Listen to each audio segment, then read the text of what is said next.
سلام و درود به شما دوستان عزیز و شمایی که به دنیای ماشین علاقه‌مند هستید.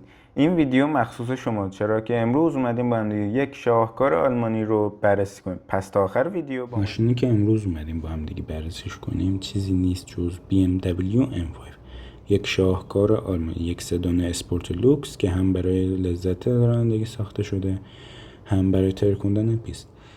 قلب تپنده این غول آلمانی یک موتور V8 توین توربو 4.4 لیتری هست که در نسخه M5 کامپیتیشن توانایی خیره کننده ای داره. 627 اسب بخور و 750 نیوتن متر گشت‌آور رو تولید میکنه.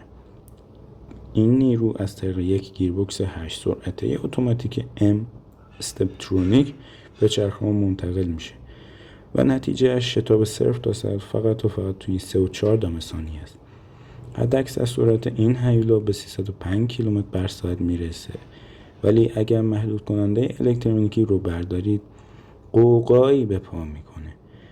BMW M5 سیستم MX Drive رو ارائه میده که به شما اجازه میده بین حالت دیفرانسیل عقب و چهارچرخ محرک جابجا بشین. البته این بستگی به شما داره، دوست دارید دیرهای هیجان انگیز رو تجربه کنید یا پایداری کامل.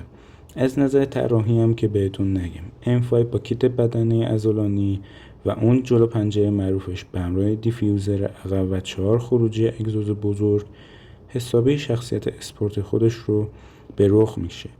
داخل کابین هم همه چیز لوکس و اسپورت طراحی شده. صندلی های M با تنظیم برقی، روکش چرم مرینو، نورپردازی داخلی و سیستم چند رسانه‌ای حرفه‌ای با نمایشگر 12.3 اینچی.